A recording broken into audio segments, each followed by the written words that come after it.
Hello everyone, welcome back to my YouTube channel.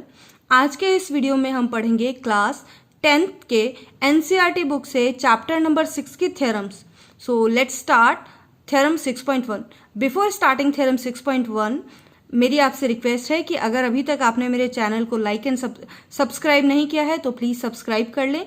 अगर आपको आज का मेरा वीडियो पसंद आता है तो please like and share with your friends. Let's start theorem 6.1।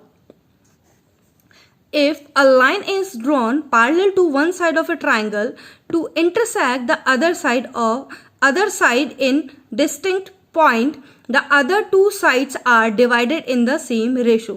आपके पास क्वेश्चन क्या कह रहा है कि हमारा एक ट्राइंगल है, तो हमने यहाँ पे एक ट्राइंगल ले लिया, ट्राइंगल ए बी सी।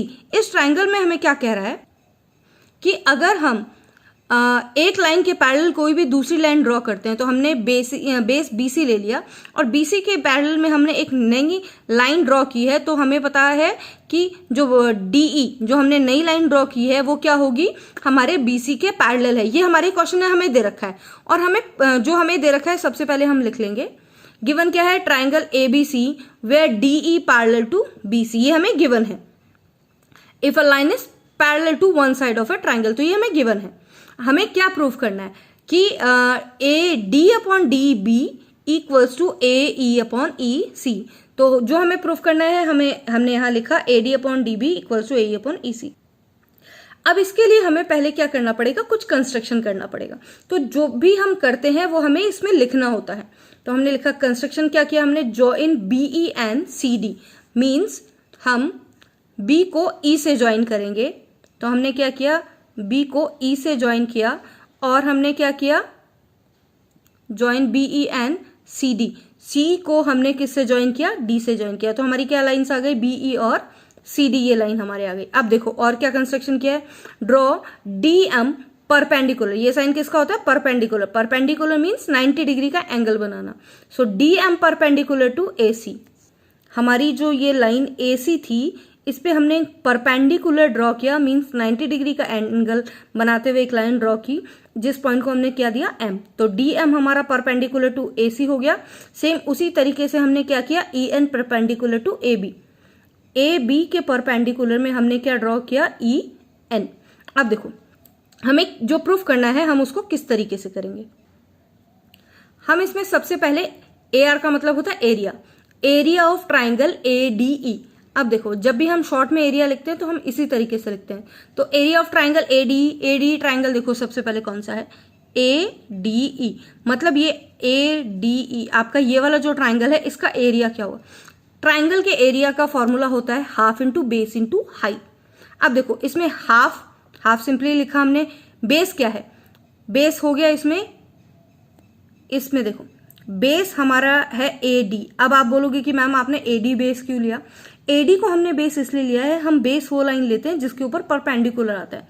तो देखो ADE, इसमें दोनों चीजें हो सकती हैं, हम परपेंडिकुलर EN भी ले सकते हैं और परपेंडिकुलर DM भी ले सकते हैं। तो फर्स्ट वाले में हम परपेंडिकुलर EN ले लेते हैं। तो जब हमने EN परपेंडिकुलर लिया तो बेस क्या गया, AD। तो हमने लिखा half into AD into EN। इसको हमने बना दिया इक्वेशन नंबर 1। नेक्स्ट हम निकालेंगे area of triangle BDE। BDE कहाँ है, देखो BDE मीन्स आपका ये वाला ट्राइंगल। अब इस वाले ट्राइंगल में देखो आपका कहीं पे परपेंडिकुलर है नहीं, अगर इसके अंदर परपेंडिकुलर नहीं हुआ तो आपका ये जो EN है वो भी आपका ADE का ही परपेंडिकुलर होगा। ठीक है, इसीलिए हमने यहाँ पर बेस AD लिया था और EN परपेंडिकुलर लिया था। दूसरे साइड में करेंगे तो दूसरा लेंगे। तो हमने यहाँ हमारा बेस क्या हो गया, BD, या हम इसको DB भी लिख सकते हैं, और परपेंडिकुलर क्या हो गया, EN। तो हमने लिखा half into DB into EN। इसको हमने ले लिया इक्वेशन नंबर 2। अब हम इक्वेशन 1 और इक्वेशन 2 को डिवाइड करेंगे। इक्वेशन को डिवाइड इसलिए किया क्योंकि हमें रेशो के फॉर्म में लाना है। तो हमने जब डिवाइड किया तो हमने लिखा area of triangle ADE first one से and area of triangle BDE upon area of triangle BDE equals to half into AD into EN upon half into BD into EN। So half into AD into EN upon half into DB into EN। अब देखो EN से EN cancel out, half से half cancel out, तो ये क्या बच गया, AD upon of DB। इसको हमने लिख लिया इक्वेशन A। इसको आप चाहो तो इक्वेशन 3 भी मार्क कर सकते हो, आपका चॉइस है। हमने इसको इक्वेशन A ले लिया। अब देखो नेक्स्ट हम करेंगे, वन साइडेड तो आ गई हमारी AD upon DB, AD upon DB तो आ गई। अब हमें क्या लाना है, AE अपॉन EC। इसके लिए हम कौन कौन से ट्राइंगल लेंगे, हमने फर्स्ट ट्राइंगल लिया एरिया ऑफ ट्राइंगल ADE, वही हमने ट्राइंगल लिया है ADE, लेकिन इसमें इस बार हम बेस कौन सा लेंगे, AE बेस लेंगे, क्योंकि हमें इन दोनों लाइंस का रेशियो निकालना है।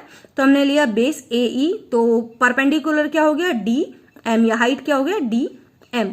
तो हमने लिखा हाफ इंटू AD, ये यहाँ है half into AE into DM। Same दूसरा ट्राइंगल लिया हमने एरिया ऑफ ट्राइंगल DEC, ये हुआ DEC। जैसे हमने DBE का निकाला था उसी तरीके से DEC का निकालेंगे। तो ये बेस क्या हो गया इसमें, EC या CE हो गया, और हाइट क्या हो गई DM।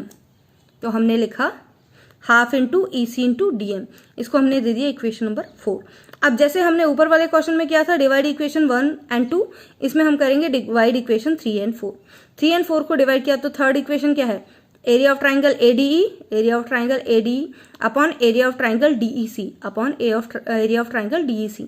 ये क्या हो जाएगा, equals to half into A into DM, half into A into DM। Simply हमें वैल्यूज पुट करनी है और कुछ नहीं। एरिया ऑफ DEC क्या था, half into EC into DM, half into EC into DM। अब देखो हाफ से हाफ कैंसिल आउट, DM से DM कैंसिल आउट, तो इसमें क्या बच गया AE अपॉन EC। तो हम लिख देंगे AE अपॉन EC, इसको हमने इक्वेशन दे दी B। अब देखो इक्वेशन 1 और A और B को अगर आप कंपेयर करोगे तो इससे पहले देखो हम ट्राइंगल्स को कंपेयर करेंगे, ट्राइंगल BDE। अगर आप इन दोनों इक्वेशंस में देखो, A और B इक्वेशन में देखोगे ADE ट्राइंगल दोनों में आ रहा है, दूसरा ट्राइंगल क्या है BDE है और DEC है। तो इन दोनों ट्राइंगल्स को हम कंपेयर करते हैं। Triangle BDE and triangle DEC are on the same base DE। अगर हम यहाँ पे दोनों ट्राइंगल को देखें, ट्राइंगल BDE और ट्राइंगल है दूसरा हमारा DEC। तो अगर इन दो, ये वाला ट्राइंगल अगर और ये वाला ट्राइंगल आप देखोगे तो दोनों किस बेस पे आ रहे हैं, DE, दोनों का बेस सेम है। तो हमने लिखा triangle BDE and triangle DEC are on the same base DE and between the same parallel lines BC and DE। देखो DE पैरेलल टू BC दे रखा था और ये दोनों ट्राइंगल इन दोनों लाइंस के बीच में आ रहे हैं। तो अगर कोई भी दो ट्राइंगल जिनका बेस सेम हो और सेम पैरेलल लाइंस के बीच में आते हैं तो हम क्या कह सकते हैं, area of triangle BD equals to area of triangle DEC। जब इन दोनों का एरिया सेम है तो क्या हम ऐसे लिख सकते हैं, area of triangle ADE upon area of triangle BD equals to area of triangle ADE upon area of triangle DEC। Yes, हम लिख सकते हैं। क्यों, क्योंकि देखो ऊपर वाला जो ट्राइंगल है न्यूमरेटर में दोनों का सेम है, एरिया सेम आएगा, और डिनोमिनेटर का भी हमारे पास यहाँ से सेम आ गया, तो हमने दोनों को सेम पुट किया। जब हम इसको सेम पुट कर रहे हैं तो triangle of ADE upon area of triangle ADE upon area of triangle BDE क्या था, ये हमारा इक्वेशन A से आ जाएगा AD अपॉन DB। तो हमने लिखा AD अपॉन DB। इसका हमारे पास इक्वेशन B से आ जाएगा AE अपॉन EC। तो हमने लिया AE upon EC from A and B। तो हमारा ये प्रूव हो गया। ये क्या थ्योरम हम इसको BPT थ्योरम भी कहते हैं। ये थ्योरम आपकी होती है कि अगर आपने किसी ट्राइंगल में एक लाइन के पैरेलल कोई दूसरी लाइन कोई पैरेलल लाइन आती है तो वो इसको इक्वल रेशो में सेम रेशो में डिवाइड करती है। तो आपका AD, अगर आपका BC पैरेलल टू DE है तो AD upon DB equals to होगा AE अपॉन EC।